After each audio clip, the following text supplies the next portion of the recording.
नमस्कार दोस्तों, आप सभी कैसे हैं। आशा करता हूँ आप सब बढ़िया होंगे। आरआरबी एनटीपीसी 5 जून का फर्स्ट वाली शिफ्ट का पेपर छूट चुका है और फर्स्ट शिफ्ट का पेपर जैसा हमने पहले बताते आ रहे थे, सभी स्टूडेंट को समझाते आ रहे थे, समझ में नहीं आ रही थी। पहले मैं बात कर लेता हूँ जिनका सेकंड शिफ्ट में पेपर है, और देखो आगे आने वाले टाइम में जिसका पेपर है वो मेरी वीडियो को स्किप ना करे। और टेलीग्राम चैनल जिसने अभी ज्वाइन नहीं किया है जाकर के टेलीग्राम पे जाकर के उसे ज्वाइन कर लें। जो आपको मैंने नंबर सिस्टम के, मैथ के, मेंसुरेशन के, अलजेब्रा के जितने भी नोट्स दे रखे हैं और जितने भी मैंने फिजिक्स के नोट्स दे रखे हैं, जियोग्राफी के नोट्स दे रखे हैं, जियोग्राफी का एक क्वेश्चन भी बाहर नहीं आया है मेरे नोट से जो आपको दिए हैं। पर्वत वगैरह के जो भी क्वेश्चन बने वो मेरे नोट्स हैं, जाके मैच कर लेना। अभी विश्वास नहीं होगा, आपको आंसर की आ जाएगी तब विश्वास आपको खुद पे खुद हो जाएगा। मैं आपको वहां से नोट्स के पीडीएफ से आपको डायरेक्ट क्वेश्चन दिखाऊंगा, ठीक है। बात ये नहीं कि मेरे क्वेश्चन मेरी पीडीएफ से क्वेश्चन फंस रहे हैं, बात ये है कि आपसे मैं चिल्ला चिल्ला करके पहले से कह रहा था कि आपको किसी की मैराथन पे काम नहीं करना है, काम नहीं करना है।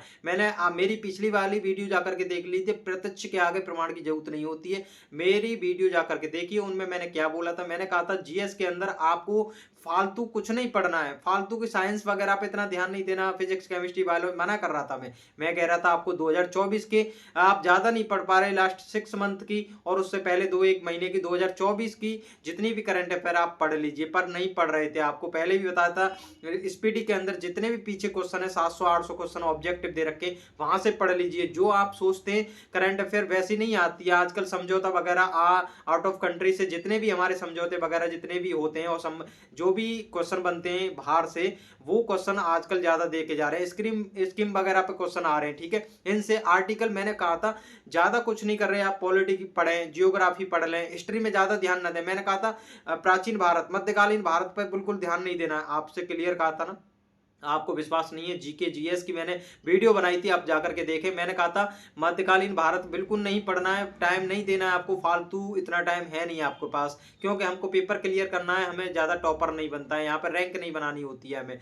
हमने कहा था आधुनिक भारत को पढ़ लीजिए, हमने जितनी डेट दी थी, आपको नोट्स पढ़े होंगे आधुनिक भारत की, वो एक डेट से बाहर क्वेश्चन नहीं हो सकता है उससे। आधुनिक भारत के मैंने पीवाईक्यू के हिसाब से ही सारी डेटें लिख रखी थी और उससे एक भी क्वेश्चन पीवाईक्यू में ना बाहर था। मैं बार बार कह रहा था पीवाईक्यू पर रिवीजन करें, पीवाईक्यू पर रिवीजन करें। सभी टीचर आकर के आपको पागल बना देंगे, जुमला दे देंगे कि हमने मैराथन कराई वहां से पेपर आ गया। आपने पीवाईक्यू कराए थे, मैराथन में कुछ नया नहीं करा दिया था। आपने जो भी पढ़ाया था सब स्टूडेंट को बुक में पहले से मिल जाता, लेकिन वो काम नहीं करता है। 10 घंटे आपकी क्लास में दे सकता है, 10 12 घंटे आपने स्टूडेंट के बिगाड़े थे। करंट अफेयर को आपने नहीं ढंग से पढ़ाया था, मैराथन दे दी हो जाएगा काम। मैराथन से कभी एक बार में एक ही क्लास में कभी करंट अफेयर समझ में आ सकती है? कभी नहीं आ सकती। हमने कहा था बुक से रिवीजन करें। करंट अफेयर का सबसे ज्यादा रोल देखने को मिलेगा, इतनी सब्जेक्ट हिस्ट्री, पॉलिटिक्स, जियोग्राफी और जितने भी साइंस की हैं, केमिस्ट्री, फिजिक्स, बायो, इन पे आपको काम नहीं करना है। स्ट्रेटेजी के बार बार हम कह रहे थे मत पढ़ो भाई। क्या एक कमेंट कर रहे थे कि स्ट्रेटेजी के नहीं बताई आपने, वो नंबर सिस्टम नहीं बताई भाई। नंबर सिस्टम के कौन से क्वेश्चन बनते हैं आपको पता है? नंबर सिस्टम के नोट्स देख लेना। 99 तक के मैंने रूल बताए आपको, जहां आपको कोई भी टीचर नहीं बताएगा। 11 तक के रूल बता करके आपको छोड़ देते। 99 तक के डिविजिबिलिटी रूल बताए मैंने आपको, मेरे नोट्स में लिखे हुए हैं। उससे एक क्वेश्चन नंबर सिस्टम का बाहर चला जाए, नंबर ऑफ जीरो वगैरह ये नहीं पूछे जाते, यूनिट डिजिट नहीं पूछे जाती। हर कोई गुना करना जानता है, एनटीपीसी का पेपर दे रहा है, कोई मजाक नहीं हो रहा। कैलकुलेटिव पेपर आएगा, मैंने पहले कहा था। पीवाईक्यू के बेस पे पेपर आएगा, मैंने पहले कहा था। पीवाईक्यू पे काम करें, ठीक है। नहीं समझ में आ रही थी, सिंपल सिंपल क्वेश्चन करने ना। और रीजनिंग के अंदर जो बताया था ना, सीटिंग अरेंजमेंट करके जाएं। कोडिंग डिकोडिंग पे सबसे ज्यादा प्रैक्टिस करें। 2-3 चैप्टर थे मैंने जो बताए थे, puzzle, seating arrangement, blood relation और कोडिंग डिकोडिंग। मैंने कहा था खुद आपने आप प्रैक्टिस करें, वहां से कोडिंग डिकोडिंग बहुत आ रहा है। उनकी नंबरिंग याद करें 26 तक, एल के पे आता है, एम के पे आता है, एन के पे आता है। ये सारे एबीसीडी के क्रम याद करें, जब भी आप कोडिंग डिकोडिंग को वहां कर सकते हैं, बाकी आप नहीं कर पाओगे। ये मैंने पहले से चिल्लाते हुआ आ रहा था। 2-3 चैप्टर का सबसे ज्यादा रोल है, आपने नहीं किए फॉलो एग्जाम। मैंने सभी पेपर दिए, मैंने एनालिसिस किया है कहां से पेपर कैसे बन सकता है। जीके के अंदर कोई भी महारथी नहीं है वहां पर जाकर के 40 में से 35 क्वेश्चन भी करे आए, ऐसा कोई नहीं मिलेगा। और अभी किसी की फालतू की वीडियो नहीं देखनी है आपको, अपना दिमाग खराब नहीं करना। कोई भी कह के आ रहा है मैंने 100 में 100 अटेम्प्ट करे, मैंने 95 में अटेम्प्ट करे। मैंने कहा था ना 65 प्लस ही कट ऑफ जाएगी। ज्यादातर मान सकते हैं, रो मार्क्स इतने हैं आपके तो 70, मतलब जो कट ऑफ ज्यादा जाएगी। 65 मैंने कहा है रो मार्क्स हैं आपके, तो आप एकदम सेफ जोन में। फालतू अटेम्प्ट करने की कोशिश ना करें वहां पर कि फालतू आप 90 कर रहे हैं, 95 कर रहे हैं, बाहर का रिव्यू देख करके किसी ने भाई 95 करे, ये सब गंवा रहे हैं भाई, इन पर कुछ नहीं आता। जो 95 करके आ रहा है ना, इसको कुछ नहीं पता है इसके कब 50 क्वेश्चन गलत हो जाएंगे, इससे खुद नहीं पता चलेगा कब 20 नंबर आएंगे। इनकी वीडियो देख करके इनके अपने माइंड को डिस्टर्ब नहीं करना है, ठीक है। मैं पहले से समझाता आया हूँ, हर पेपर में देखा है मैंने रेलवे के में 95 100 में 100 करने वाले बहुत हैं। इनको खुद नहीं पता है सिलेबस कहाँ से आ रहा है, इनको खुद नहीं पता है कहाँ से हमको क्या पढ़ना है, इनको सिलेबस के बारे में कुछ जानकारी नहीं है। आने वाले स्टूडेंट का भी टाइम खराब कर देते हैं, ये कट ऑफ इतनी जाएगी। जो टीचर आपको 85 प्लस कट ऑफ बता रहा है उसकी वीडियो बिल्कुल ना देखें, ठीक है। ये अपना अपना तो ये वीडियो आराम से वायरल कर लेते हैं, व्यूज ले लेते हैं, पैसे कमा लेते हैं, एकदम स्टूडेंट के माइंड पर क्या फर्क पड़ता है ये बिल्कुल नहीं जानते। मैं डायरेक्ट टाइम ना खराब करते हुए आपको डायरेक्ट पॉइंट ऑफ व्यू पे बात करता हूं। जो पॉइंट है मैं आपको बता रहा हूं, आगे आने वाले सभी स्टूडेंट का एग्जाम है वो अपने सबसे ज्यादा फोकस करें कोडिंग टू कोडिंग पे। मैं आपके लिए हर चीज लिख करके लाया हूं, क्योंकि मुझसे कोई भी चीज छूट के ना चली जाए। हर चीज के बारे में आपको डिटेल में बताऊंगा।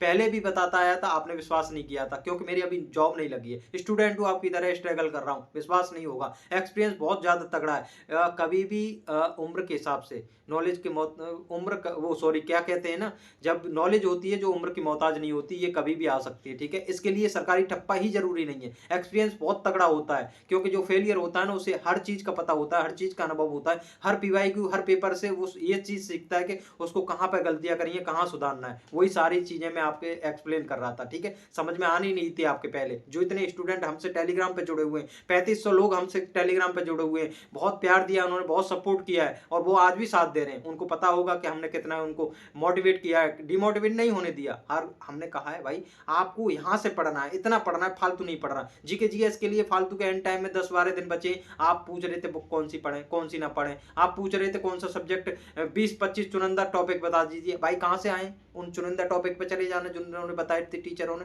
कहाँ वहां से डायरेक्ट आया है।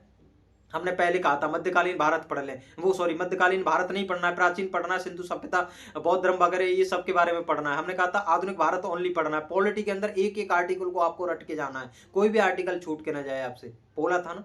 जितने भी संशोधन वगैरह हुए सबको पढ़ के जाना, करंट अफेयर को सबसे ज्यादा फोकस करना है, बोला था ना। 10 से 12 दिन बोले थे, नहीं करना है ना।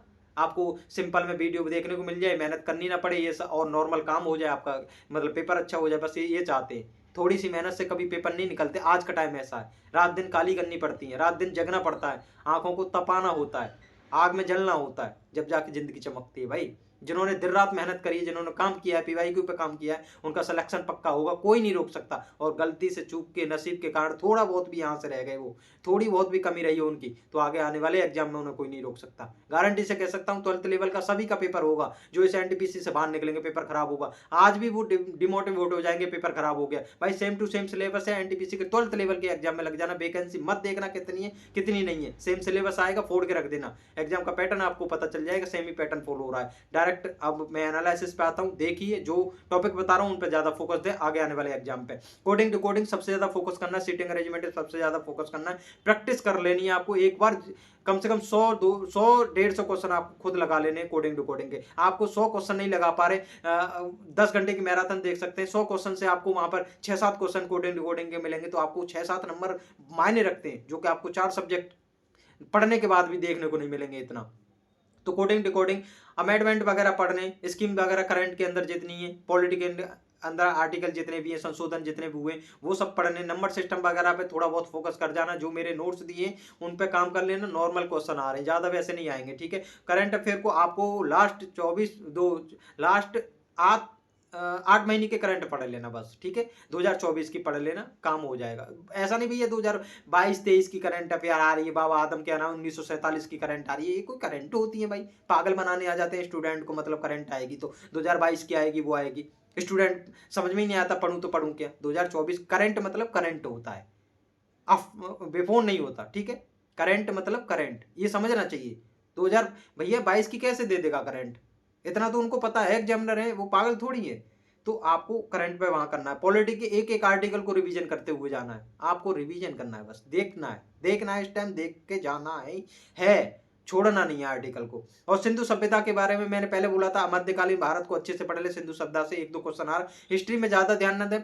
जियोग्राफी के जिनको अभी पता है कि जियोग्राफी में कम ही क्वेश्चन आ रहे हैं, हिस्ट्री से कम ही क्वेश्चन आ रहे हैं, तो जियोग्राफी के जितने भी मैंने नोट्स दिए हैं टेलीग्राम पे जाकर के डाउनलोड करें उन्हें। 2 पार्ट में मैंने जियोग्राफी भारत के भूगोल और दे दिया, उससे वहां से एक क्वेश्चन बाहर नहीं होगा। उनको पढ़ते रिवीजन करते हुए निगाह मारते हुए चले जाएं, जिससे कि आपको एग्जाम में डायरेक्ट याद आ जाए कि मैंने वहाँ ये चीज़ पढ़ी थी। ज्योग्राफी में बस कमी क्वेश्चन आ रहे भाई करंट अफेयर, और इसमें मैथ का कैलकुलेटिव आ रहा है। मैंने कहा है मैथ की जितनी अच्छी प्रैक्टिस होगी पीवाईक्यू पे, पीवाईक्यू के ग्रुप डी के ऐसे क्वेश्चन थे, सीजीएल मेंस लेवल में क्वेश्चन नहीं आते। सीजीएल वालों से फालतू में डरते हैं। मैंने अगर सीजीएल वालों को ये क्वेश्चन दे दिया तो उनकी हवा खुशक हो जाएगी। मतलब कर लेंगे, करने की नहीं कह रहा, कर लेंगे पर टाइमिंग में नहीं कर पाएंगे। हर कोई कर लेगा क्वेश्चन को। ऐसे ऐसे ग्रुप डी के 2022 के अंदर क्वेश्चन आए थे। मैंने कहा था पीवाईक्यू पे अगर काम किया होता, पाइप एंड टंकी के इतने खतरनाक खतरनाक क्वेश्चन दे रखे हैं, टाइम एंड वर्क के और टाइम एंड स्पीड के, और भाई वो सीआई के ऐसे ऐसे क्वेश्चन दे रखे हैं रेलवे के अंदर कि आपकी हवा खुशक हो जाएगी। अगर आपने उन पर काम किया होता तो आपको वहां डर ही नहीं लगता। कितना भी हार्ड आ जाए, कितनी भी कैलकुलेटिव क्वेश्चन आ जाए, आपको लगता कि मैंने तो सॉल्व किया है ये। पहले से प्रैक्टिस करिए। तो आपको इन पे ही काम करना है। फालतू की किसकी भी मैराथन अब भी नहीं देखनी है, किसी की भी करंट की मैराथन नहीं देखनी है। नहीं आएगा भाई पेपर, और आएगा तो वो आपको समझ में नहीं आएगा। अब जब आप वो आपको क्वेश्चन करा रहे हैं पीवाईक्यू, आप खुद उन पर काम करिए। पीवाईक्यू की बुक नहीं है, पिनाइकल की बुक ले लीजिए, आगे आने वाले एग्जाम में भी काम आएगी। रेलवे के में 12th लेवल का एग्जाम है, ग्रुप डी के एग्जाम है, उनमें भी काम आएगी। यूथ के ले लें, कोई भी बुक हो, आपको वहां से रिवीजन करते हुए जाना है पीवाईक्यू को, ठीक है। अब वैसे इतना टाइम नहीं है, अब भाई जो आपसे हो सकता है मेरे नोट्स हैं वहां से रिवीजन कर लें। और आपको लगता है कि यहाँ से पेपर आ रहा है, किसी के एनालिसिस देख लिया आपने, मुझसे एक बार बोलना, मुझसे एक बार बोलना, मैथ हो, रीजनिंग हो, कुछ भी हो, उसके टॉपिक मैं तुरंत टेलीग्राम पर डालूंगा, आपको तुरंत फायदा मिलेगा। मेहनत करने की जरूरत नहीं है, नोट्स बनाने की जरूरत नहीं है। आपको डायरेक्ट मेरे नोट से एक एक लाइन छपी ना मिले तब कहना। मैथ हो, रीजनिंग हो, कोडिंग डिकोडिंग हो, कुछ भी हो, मैं कोडिंग डिकोडिंग का एक ही फंडा बताता हूँ आपको। प्रैक्टिस करनी है, उनका जो डिजिट होती हैं, वो एबीसीडी की जो क्रम संख्या होती हैं, उनकी आपको क्रम पता होना चाहिए, कौन सा नंबर कौन से पे आता है, ए 1 पे आता है, बी 2 पे आता है, इनका आपको ये पता ही होना चाहिए। कोडिंग डिकोडिंग का क्वेश्चन कभी नहीं छूटेगा आपसे। आप 50 क्वेश्चन ही रिवीजन कर लेना, 50 क्वेश्चन के बाद इन पे, और एबीसीडी का एक क्रम याद कर लेना कौन सा कहां पर है, आपका एक क्वेश्चन नहीं छूट सकता। प्रैक्टिस करो, जरूर करके जानी है, अप्लाई जरूर करके देखना है आपको घर पर कि हाँ कैसे अप्लाई करते हैं उनको, तो आपका क्वेश्चन ही छूटेगा। सीटिंग अरेंजमेंट के क्वेश्चन है भाई, दाएं बाएं पता चल जाए आपको, क्वेश्चन हो जाएगा। यहाँ से प्रैक्टिस करके जाएं, ठीक है। ब्लड रिलेशन का मैंने कोडेड ब्लड रिलेशन आ रहा है, वहां पर मैंने एक ही बताया आपको। इस मेथड से आपको क्वेश्चन हर एक किसी को उड़ा दोगे। सिंबल के नीचे सिंबल का मतलब लिख लें बस, उसके बाद में खुद से कनेक्ट करते हुए उसको आगे बढ़ जाए। जो पूछा आप डायरेक्ट बता दोगे। तो मैं बार बार कहूंगा आपसे, ये जरूर काम करके जाएं, फालतू के मैराथनों के चक्कर में अब भी ना पड़े। करंट अभी जिनका एग्जाम 10 दिन के बाद है, जिनका एग्जाम 4-5 दिन के बाद है, मैं हाथ जोड़ के विनती कर रहा हूं भैया, आपसे विनती कर रहा हूं आपसे कि करंट को पढ़ के जाएं। आप 4-4 घंटे करंट को दें, क्योंकि आपको 10 से 12 क्वेश्चन आपको देखने को मिलेंगे वहां पर। और आपको बहुत से स्टूडेंट को ये लगेगा कि भाभी क्या बकरे, क्या समझ में नहीं आ रहा। जब पेपर में बैठेंगे ना, जब हवा तीतुरी से उड़ जाएंगी, सब समझ में आएगा कि क्या हमने कहा था, क्या नहीं कह रहे थे।